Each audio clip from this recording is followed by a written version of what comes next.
Bonjour à toutes et à tous, bienvenue. Je suis Cécile, coach certifiée et fondatrice de Réquiliance. Je suis passionnée par le développement personnel et les ressources humaines. Depuis plus de 15 ans, j'ai développé un réseau large et varié et un de mes talents, paraît-il, est de plutôt savoir bien l'entretenir. Avec Un pour tous, tous coachés, j'ai décidé de partager avec vous ces moments d'échange privilégiés que j'initie chaque semaine avec des professionnels passionnés, tous plus fascinants les uns que les autres. Et je me suis surtout dit que ce serait dommage de ne pas vous en faire aussi profiter. Ce podcast s'adresse à des super coachs, mais aussi à des managers, des professionnels des ressources humaines, en quête d'idées, avides de rencontres et de partage, qui n'ont pas forcément le temps de développer leur réseau et qui veulent quand même découvrir de nouvelles pratiques pour enrichir leur boîte à outils. Si vous avez vous aussi envie de dénicher de nouveaux trucs et astuces d'experts à travers des échanges authentiques et en toute bienveillance, vous êtes au bon endroit. À travers des regards croisés dans des environnements variés, je vous propose de rencontrer des personnalités alignées avec lesquelles nous partirons ensemble à la recherche de pratiques différentes et complémentaires en toute simplicité. Alors, à vos écouteurs, c'est parti pour de nouvelles découvertes. Bonjour Alexia, bienvenue sur Un pour tous, tous coachés. Je suis ravie de t'accueillir aujourd'hui. Tu es la deuxième Equicoach à qui j'ai le plaisir de prêter le micro pour l'interview sur le podcast. Je t'ai rencontré il n'y a pas si longtemps que ça par l'intermédiaire de Rudy, petit coucou Rudy qui a eu son épisode de podcast il n'y a pas longtemps. Et puis on s'est rendu compte qu'on connaissait aussi Thierry, donc coucou Thierry, également sur la partie supervision. Donc nous étions faites pour nous rencontrer. Et je crois que c'est notre deuxième ou troisième échange et à chaque fois on a plein de choses à s'apprendre, on apprend l'une de l'autre et toujours avec un grand enthousiasme et quelque chose de très solaire, de rayonnant.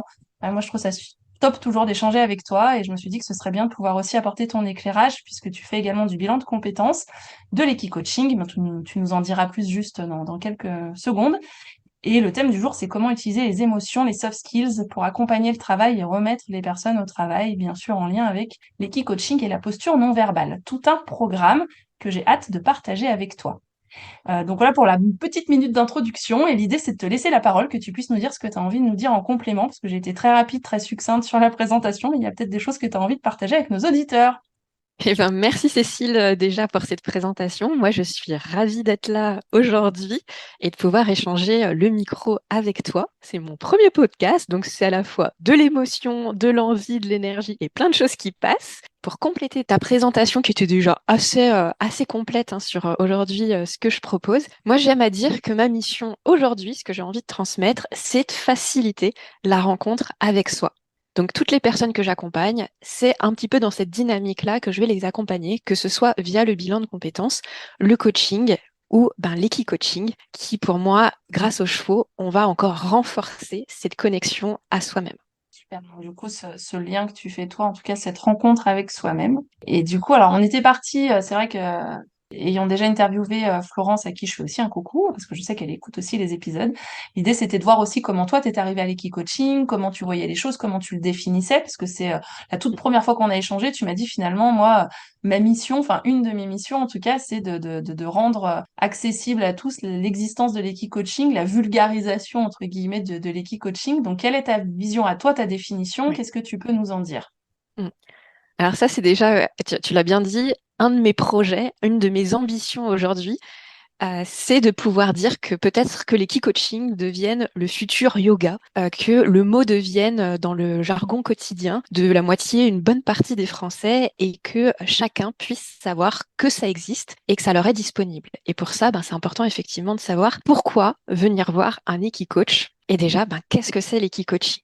Donc l'équi-coaching, c'est un accompagnement facilité par le cheval qui s'adresse aussi bien à des cavaliers qu'à des non-cavaliers, à des personnes comme toi et moi, donc principalement des adultes ou des adolescents qui se questionnent sur leurs problématiques de vie personnelle et professionnelle. On ne monte pas sur le cheval, tout se passe à pied, de façon à vraiment avoir cette relation d'égal à égal avec le cheval. Et on va travailler sur la posture, donc qu'est-ce que le cheval dégage, sur la communication non verbale, sur la confiance, le rapport à l'autre, etc.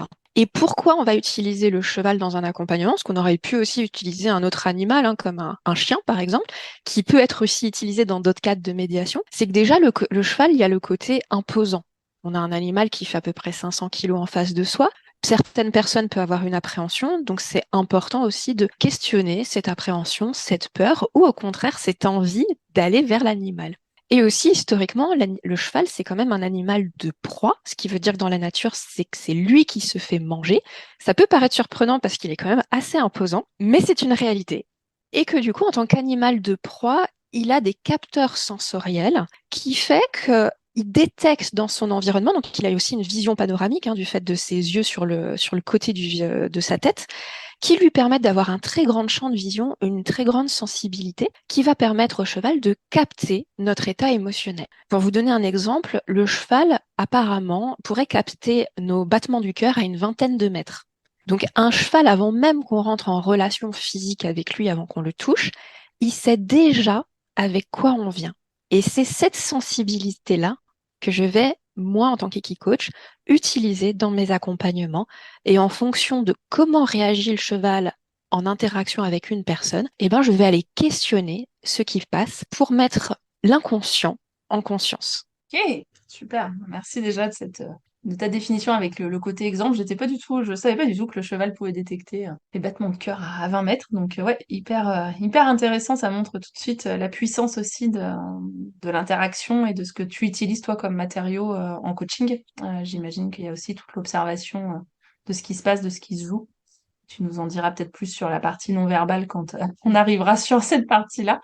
Mais chouette et merci de ta définition, de ce partage de ta définition. Comment t'es arrivé à l'equi-coaching finalement? C'est quoi ton parcours et qu'est-ce qui fait qu'aujourd'hui tu proposes l'equi-coaching, entre autres? Parce que j'ai bien Mm. compris que c'était pas la seule chose que tu proposes.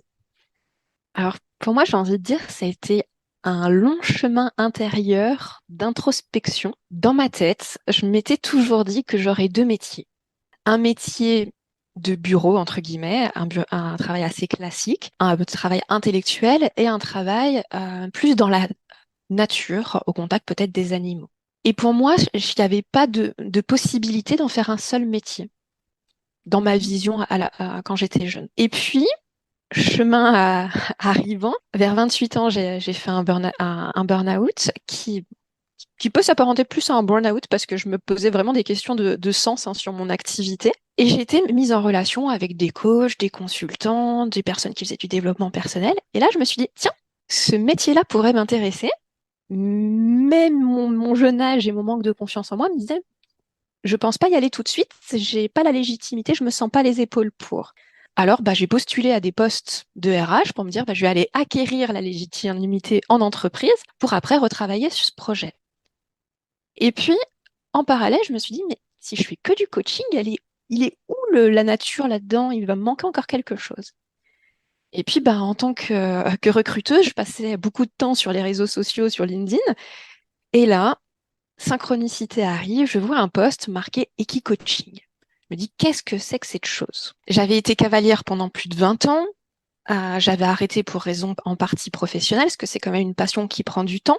Et je sentais que cette reliance à l'animal me manquait depuis un certain temps, que j'avais envie de m'y remettre et que j'avais envie de m'y remettre autrement. J'avais fait de la compétition pendant des années, j'avais eu beaucoup de chevaux en pension que je montais, qui vivaient au box, etc. Et je voulais autre chose. J'avais envie de créer une relation plus authentique, plus naturelle. Et donc, je vois ce poste, je contacte la personne, elle me dit, je suis en région lyonnaise et je forme des équicoachs, la formation commence le mois prochain. Et là, je me dis, je crois que j'ai trouvé comment relier les deux activités auxquelles je ne pensais pas qu'il pouvait avoir de lien.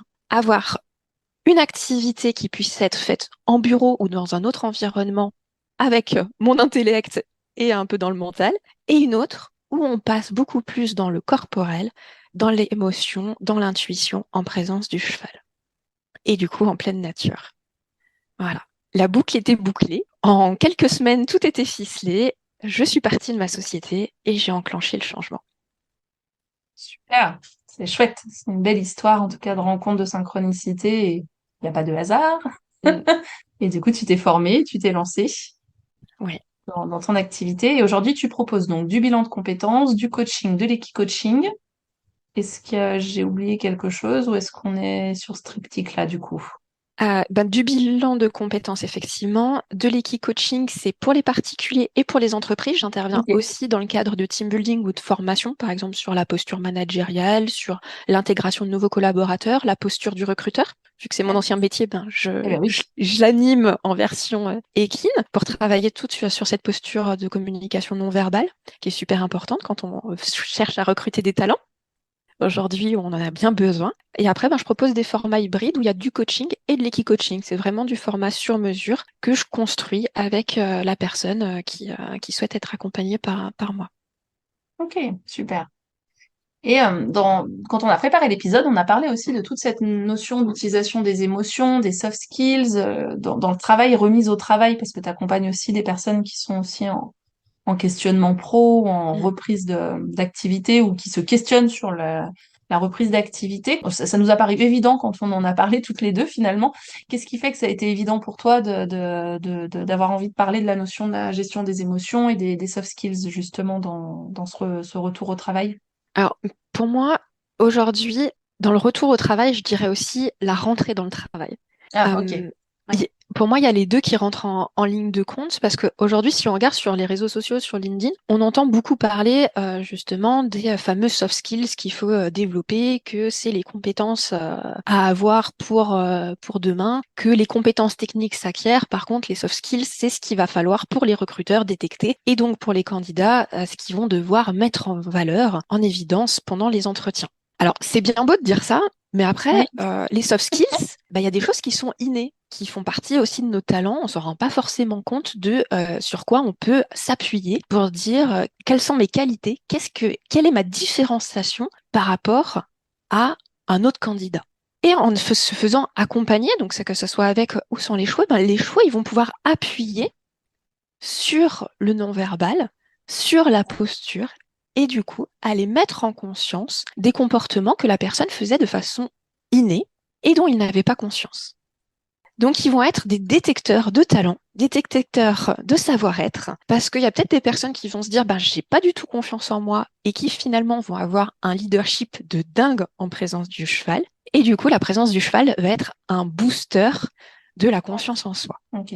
Donc en fait, c'est vraiment mettre au service justement tout ce que tu observes, toi, de l'équi-coaching et du lien avec l'animal, de ce que ça peut révéler en fait ou confirmer, du Mm. coup, par rapport à ce que la personne pense avoir comme talent, comme savoir-être, et du coup, la prise de conscience, la mettre en lumière avec ce qui se passe en équi-coaching, si j'ai bien compris. Oui, oui, oui. Ok. Donc, il y a ça à dire en premier lieu, et Mm. je pense qu'on pourrait faire un complément. Aujourd'hui, pour moi, hein, voilà, tu peux me dire si tu n'es pas d'accord avec moi, dans ma vision un petit peu du monde de l'emploi, on est dans un monde qui évolue quand même très vite, où le numérique a quand même beaucoup bouleversé nos pratiques. Moi, je le vois en tant que recruteuse, mais aussi en tant que candidate il y a quelques années. Il y a 15 ans de ça, je faisais mes premières lettres de candidature en lettres papier que j'envoyais par la poste. Aujourd'hui, je pense qu'il n'y a aucun candidat qui va s'amuser à rédiger sa lettre par papier et l'envoyer. Donc, on voit bien que le monde de travail a évolué très vite et que donc un collaborateur aujourd'hui a aussi ce besoin d'évoluer, de s'adapter dans le monde de l'entreprise. Et que pour pouvoir s'adapter au monde de l'entreprise, il a déjà besoin de savoir de qu'est-ce qui lui convient ou pas. Et aussi de savoir qui il est. Parce que s'il n'a pas de connaissance de quels sont l'environnement qui va lui convenir, quelles sont les compétences sur lesquelles ça va lui coûter en énergie ou au contraire ça va lui faire gagner en énergie, et ben tout ça, c'est peut-être qu'à un moment donné, il va se retrouver dans des postes où son mental lui a dit c'est le poste pour toi, parce que ça fait bien sur le papier, parce qu'il avait les compétences, parce qu'il avait le talent pour y aller, mais qu'au final, il ne prend aucun plaisir à exercer ce métier. J'ai vu des personnes qui avaient des postes de DAF, de directeur financier, qui à un moment donné se sont dit, mais pourquoi j'ai fait ça? J'ai toujours détesté les chiffres. Et c'est Ouais, ce questionnement que je trouve intéressant aussi de se poser aujourd'hui. Et comme le cheval, lui, il est dans son authenticité, il est dans l'instant présent, autant on peut mentir à un coach, autant on ne peut pas mentir à un cheval. Un cheval, si on reste dans notre mental et si on se raconte nos propres histoires, auxquelles on a envie d'y croire, le cheval, on va être sûr qu'il va manifester des comportements que forcément je vais être à un moment donné amené à interroger, à questionner, parce le cheval va s'agiter, il va partir, il va tirer sur la longe, il va prendre un objet, il va le lancer en l'air. Enfin, il va avoir des comportements qui me montrent qu'il y a une certaine agitation et que l'agitation du cheval peut refléter l'agitation qui se passe à l'intérieur de la personne et peut-être même qu'il y a un conflit ignoré par la personne. ouais, donc c'est vraiment beaucoup d'observations là-dessus. Ça fait Mm, écho vraiment à ce qu'on se dit depuis le début de l'enregistrement finalement, le côté non-verbal, observation, détection de ces signaux faibles, ou en tout cas que toi, mm, qui ne sont pas des signaux faibles quand tu es en présence du cheval finalement. mm. Ok. On avait aussi parlé du côté du justement détection des valeurs, des émotions, des soft skills, enfin, de manière globale. Là, tu as parlé soft skills, notamment leadership ou autre. J'imagine qu'il y a d'autres choses qui peuvent aussi se Oui. détecter. Toute la partie valeur, finalement, comment tu peux l'observer aussi? C'est aussi cette notion de conflit intérieur ou quelque chose qui convient pas? Comment tu arrives Oui. à... Ça, on peut le faire. Par exemple, je peux te donner un exemple où on peut travailler donc une partie en salle en demandant ben, pour toi quelles sont les valeurs qui vraiment te semblent importantes pour toi. Et une fois qu'on a identifié les valeurs, on va aller les tester en présence du cheval.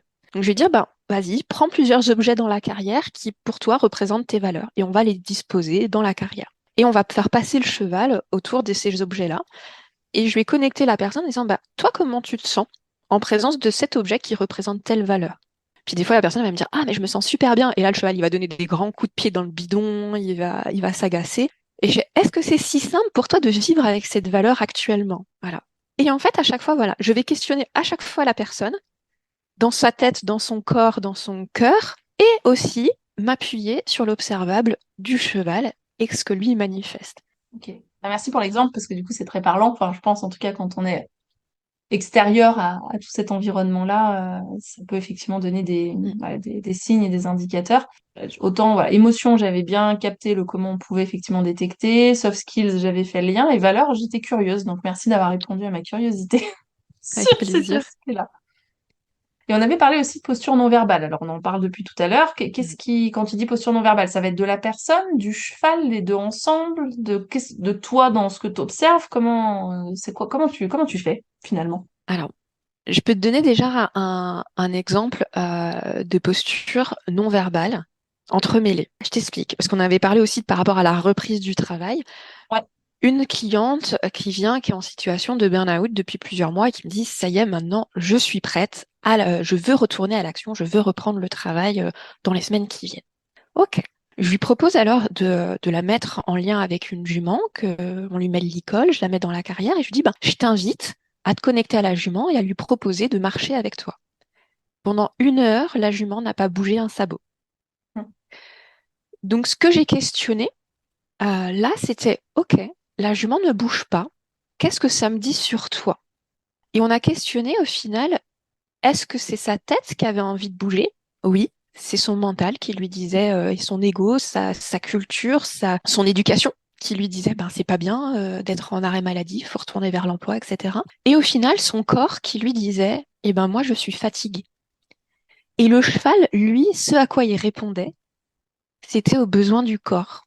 Donc, la jument a juste ressenti que l'énergie n'était pas présente. En fait, on peut disperser auprès d'un cheval, on peut mettre beaucoup d'énergie physique qui est visible, par exemple avec une cravache, courir derrière un cheval, etc. Mais si l'intention n'est pas, le cheval, ça n'aura pas d'impact sur lui.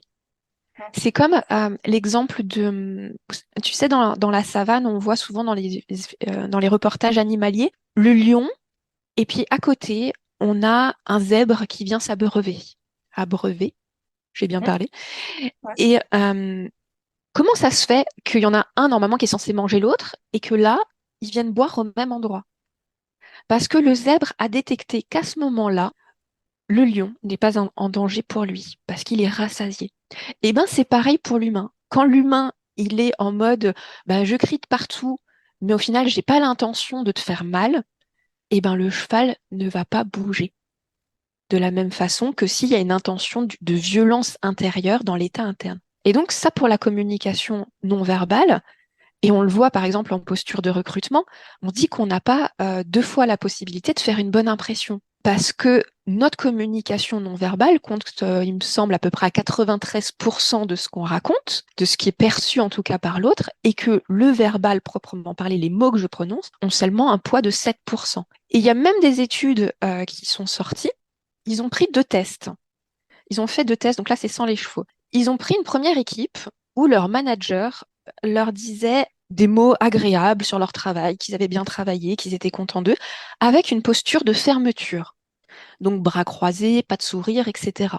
Et dans un autre groupe, pareil, le manager faisait des feedbacks cette fois-ci négatifs ou perçus comme étant négatifs, donc dans le but d'améliorer le travail, avec une posture plus joviale, plus douce, avec des signaux non verbaux qui étaient des sourires, une ouverture des bras, etc.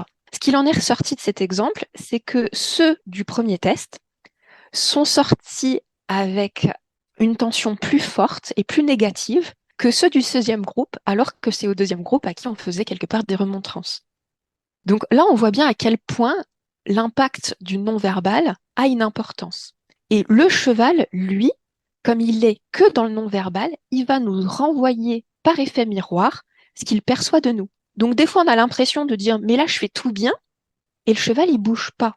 Parce qu'en fait, il va avoir une incongruence entre ce qu'on pense faire et vraiment ce qui est perçu dans notre corps. Je suis partie loin, mais j'espère que... Non, mais si, mais carrément, et merci pour l'exemple aussi, parce que carrément, ça donne clairement une image de ce que toi, tu peux arriver à détecter et d'où tu identifies, enfin, comment tu peux identifier d'où vient finalement le blocage de la personne sans qu'elle en ait elle-même forcément conscience. Ça, c'est puissant. C'est très puissant. Donc, c'est chouette. Top, Merci. top, top. Avant qu'on en arrive aux questions plus classiques du podcast, est-ce que sur ce sujet d'aujourd'hui ou sur voilà, l'e-coaching de manière globale ou sur toi, ton activité, est-ce que tu as envie de partager autre chose avec nos auditeurs et auditrices? Mm.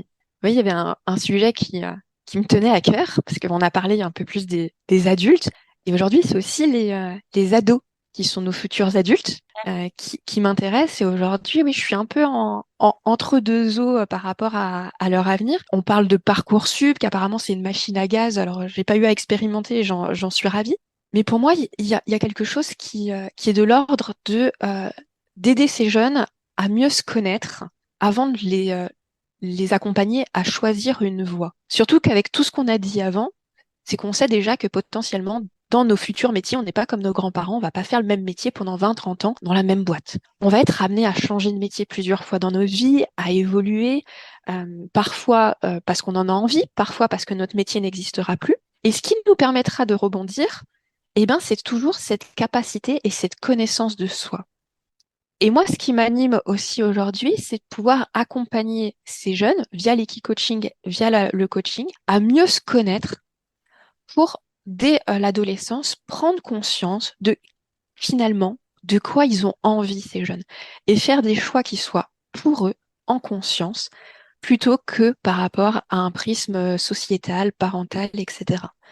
Et qui puissent, voilà, à terme, se dire, OK, je sais que je connais mon socle, je connais mon environnement qui est favorable, même si on est d'accord qu'à 15-16 ans, ça va évoluer, hein, il n'y a rien qui est marqué dans le marbre, mais qui partent déjà avec quelques bases et quelques outils de comment apprendre à me connaître, comment à identifier mes émotions, qu'est-ce qu'elles disent de moi, et comment me faire accompagner pour mieux me connaître et trouver en moi les ressources qui vont me permettre à chaque fois de rebondir dans mes défis de vie, j'ai envie de dire. Ouais, donc c'est vraiment t'adresser aussi à un public, tu l'as bien dit tout à l'heure dans ton introduction sur la partie Equi-coaching, aussi aux adolescents ou en tout cas à des jeunes en construction de venir pour pouvoir les armer pour Mm. rebondir. Bon, comme tu l'as très bien dit, on va tous être amenés à faire plusieurs métiers dans notre vie, peut-être qu'il y a même des métiers qui n'existent pas encore. Et du coup, c'est aussi pouvoir les outiller, en tout cas les guider dans cette partie-là.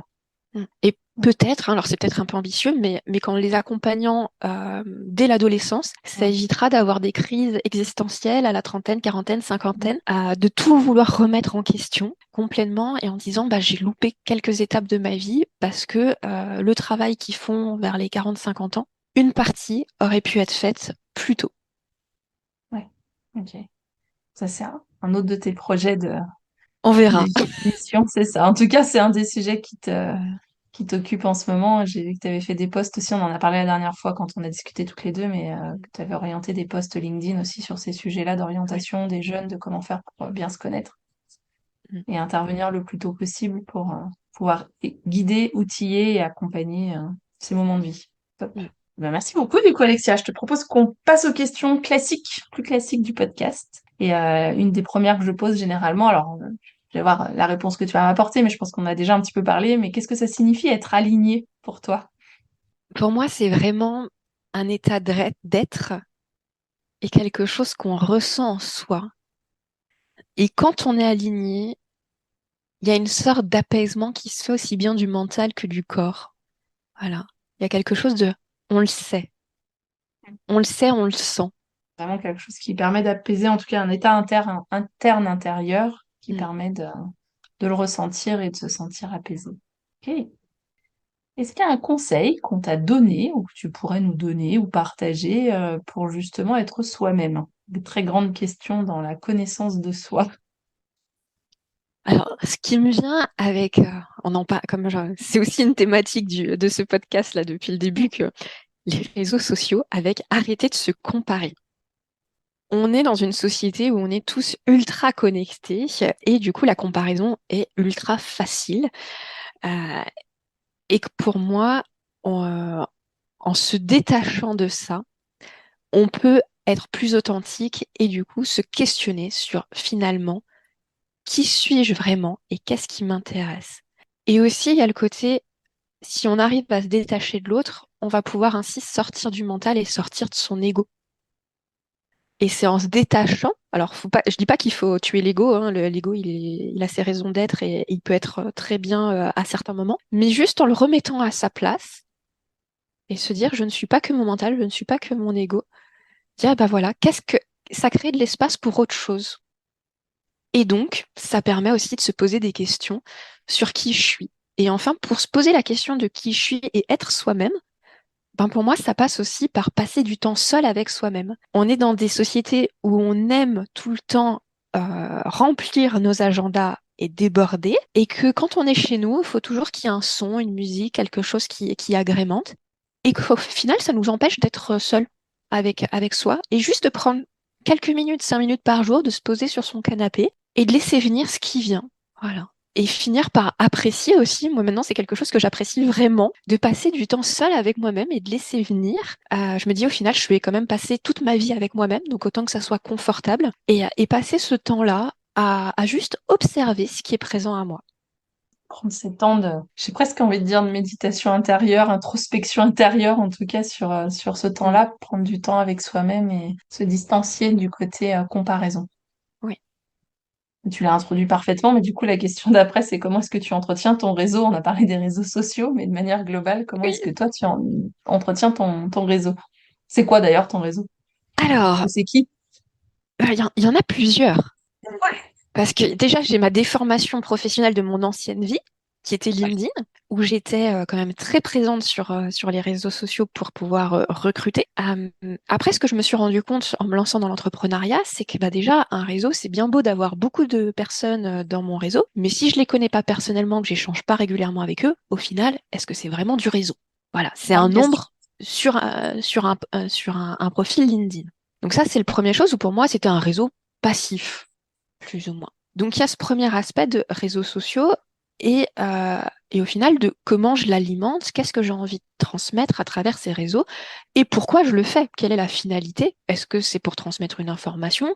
Est-ce que c'est pour me mettre en visibilité? Est-ce que c'est pour avoir des clients, etc. Avec quelle intention à chaque fois je communique sur les réseaux?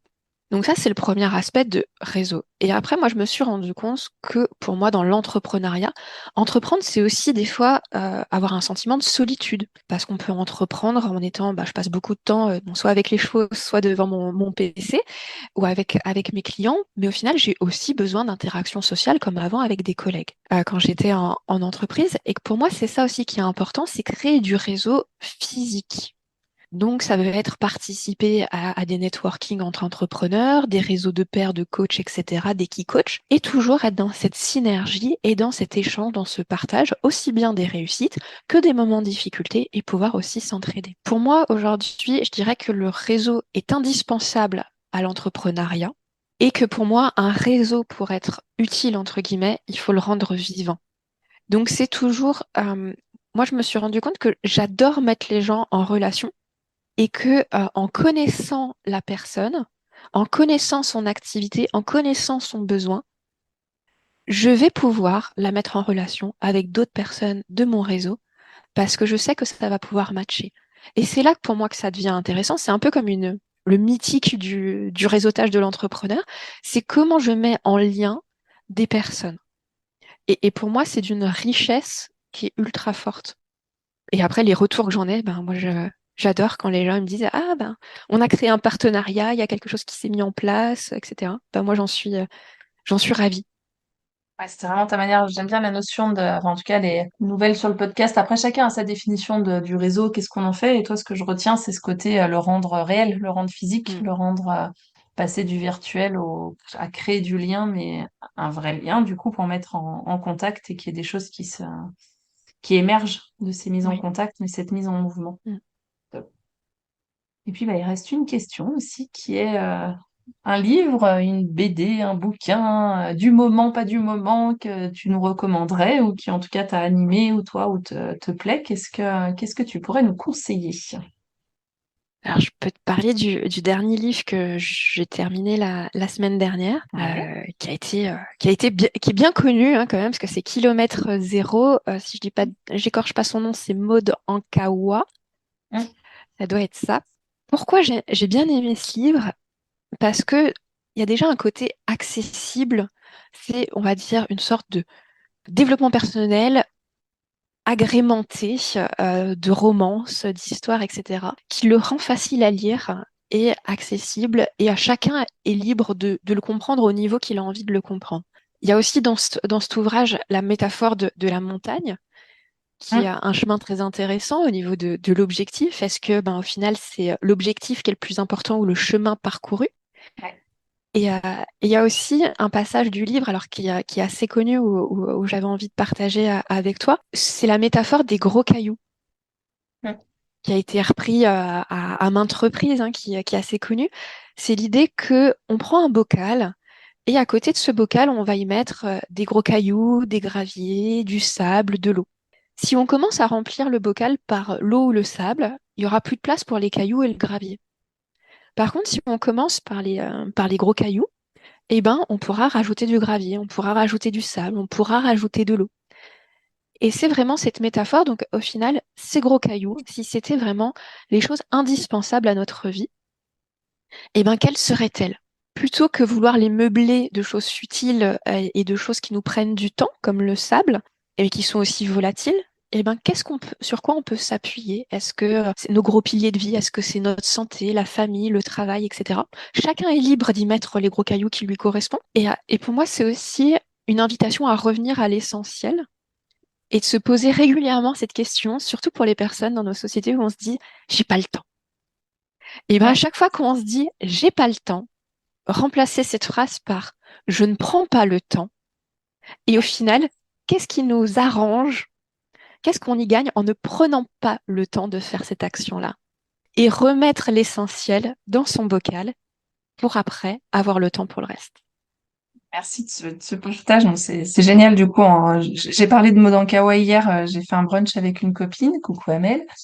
Et du coup, on a parlé justement. Elle m'a dit elle a sorti Modankawa un troisième bouquin que j'ai commandé hier soir. Donc normalement, il devrait être dans ma boîte aux lettres d'ici demain.